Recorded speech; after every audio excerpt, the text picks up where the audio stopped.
I'm for Trump, and I love me some AOC. Hi, I'm really Scott Ott, and this is Bill Whittle Now. And Bill, there's a story in Politico that says that many of President Trump's super fans are actually enamored of Alexandria Ocasio-Cortez. And their adoration for her goes from grudging to gushing. I'll give you an example. The grudging side, by the way, would be somebody like Newt Gingrich, who said, former House Speaker Newt Gingrich, who said, Alexandria Ocasio-Cortez is an energetic, enthusiastic, stunningly self-confident person who has the enthusiastic help of much of the liberal media. Whether uninformed moral self-righteousness and charisma can overcome stunningly false facts will be a test of how far an American education has decayed. So that's the grudging side. Gingrich in a nutshell is beautiful. More to the gushing side, former Trump advisor Steve Bannon said AOC has what I call gameness, G-A-M-E, gameness, or competitive heart, the combination of grit, determination, fighting spirit that you can't coach. You either have it or you don't. And she has it big league. And finally, I want to end up with Representative Matt Gaetz, a Republican from Florida, who told Politico, I aspire to be the conservative AOC. He's a 36-year-old. He says that there's one problem with his aspiration, and I quote, I can't dance for shit. And so, Bill, it occurred to me as I read these quotes that you got to agree. There is something about this woman. Mike Cernovich, the political conservative commentator and a big Trump supporter, has said that she is one of the most effective politicians today. Don't you think? No. How come you says that?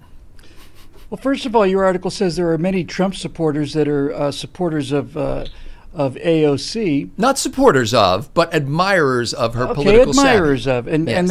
and you listed three.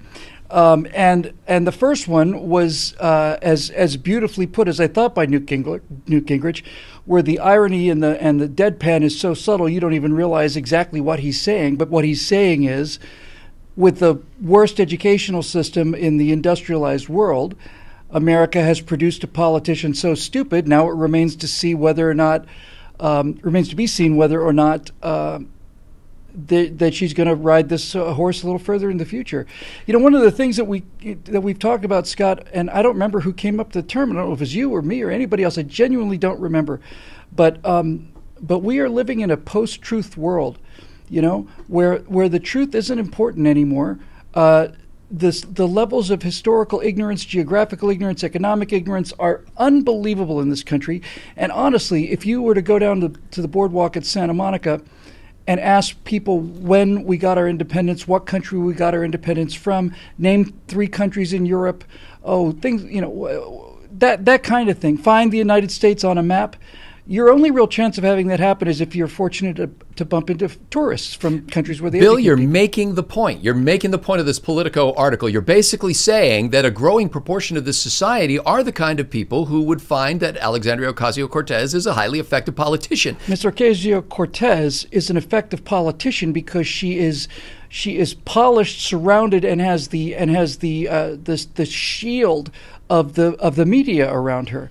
In a stand-up debate with anybody, with me, for example, she wouldn't appear to be such a great politician. In a stand-up debate with anybody that knew anything what they were talking about, when I say a stand-up debate, I mean half an hour back and forth on questions, I think anybody could put her into such a stammering fit of what's the word I'm looking for? Speechlessness. You know, it's like I say, Scott. You can go to a showroom and they can make a Yugo look real nice on a showroom, so long as they keep the shiny lights on it, you know, and everything else. You take it out on the road, and that's where it's going to be working, is out on the road. And the question is, Bill, where is the road? And you just defined the road as being a stand-up debate, and you know, praise God for the Lincoln-Douglas debates. But I think a lot of people are not making their decisions in politics that way anymore. Fair enough, Scott. Fair enough. So what all of these people who are grudgingly, admiringly talking about AOC's assets are people who have seen her get away with making the most monstrously stupid remarks ever because she's not challenged on them. Now, the idea that we would have to get into a debate to challenge them and stand there like Lincoln and Douglas, that's not what I mean. What I mean is we would have to basically put together, here she is saying something, and then you show something else. And again and again and again and again, that's why we're here. That's why this little shop is here. You can't just say that she was wrong about this number. You have to show how wrong she is about this number. You have to show how you have to basically say, we did an episode on this not too long ago, you have to basically say that what she is saying is, if unicorns with $100 bills stuck on their horns were to come in for 17 or 18 years, nonstop around the clock, then you might have enough money for this. But that's not going to happen. And so it's not going to happen. And so stop lying to people. Stop lying to people. That's where you have to go with this. You have to go right at the moral argument. They love her because, oh, she cares about the poor. Oh, she's so authentic. No. If you are promising people something that you cannot deliver because it's impossible, you are a liar and you are making things worse. And this is what we do not understand, cannot understand, will not understand on the conservative side of the thing. It all comes down to the morality of the argument. It doesn't come down to the specifics. It doesn't come down to the particulars. It's the morality of it. And if somebody is promising somebody something that they cannot deliver on because it's impossible, then that person has lied to those people, and those people are going to pay for it. Not her. She's going to be famous. She's not going to pay for it. They're going to pay for it. And this is the kind of messaging that will defeat the Democrats every single time it's employed, which means it will never be employed because we just don't know how to do it. Well, this makes a nice segue into another point that this article makes, because it's under the headline that Trump super fans dig Ocasio-Cortez. And what many people are saying is that Ocasio-Cortez is essentially the left's version of Trump. As you pointed out, I mean, Trump is not necessarily the guy of the shining moral character that we might have expected as the Republican nominee in 2016. He's a guy who is known to be a stretcher, and that's stating it kindly. The Washington Post has documented some 7,000 alleged lies that he's told. He's big on social media. He's big on personality. He's not very deep when it comes to policy. All these criticisms are the same things that are being leveled against Ocasio-Cortez. And the only difference between the two is that Donald Trump is right about things and she's wrong. That's essentially the only difference, if you want to put it that way. He's right about the way that things work, and she's wrong. It's not my opinion. This is not unsubstantiated opinion. Look, Scott, if it turned out that under Barack Obama we'd seen 4 or 5% economic growth, a stronger military, and a destroyed ISIS, and then Donald Trump comes to power as president, should say elected. We're still at that stage, I hope. And all of a sudden, ISIS starts to flare up, and our economic growth goes from 4.5% to 0.7%, and all of the rest of these. If you were to invert these two things, I would say that Donald Trump is a catastrophe, but he's not. He's not a catastrophe. He's not a catastrophe because he's right. He's right about most of the things that matter. And he doesn't have to be attractive. He doesn't have to even be honest in order to be right. In other words, you can tell whatever fibs or outright lies you want to about yourself, your history, your background, all of it. I don't care. The things that he's right about are, if you cut taxes, then the economy cuts loose. And if the economy cuts loose, everybody does better. Rich people do better? Yes. Poor people do better? Yes. Middle-class America does better? Yes. He's right about things, and she's wrong. And it is this fundamental connection to reality, which is why I don't worry about her. I actually am an admirer of hers as well. I hope to the high heavens that she becomes the presidential nominee of the Democratic Party. It's my fondest hope in the world. When she's old enough. It really is. Yeah. If it turns out that this person is the exemplar of the new left, then they're going to have to bear the consequences of what comes out of her mouth. And what comes out of her mouth are not minor gaffes or small, errors in judgment, or I got a figure wrong by, a decimal place, and you get a figure wrong by 5 decimal places.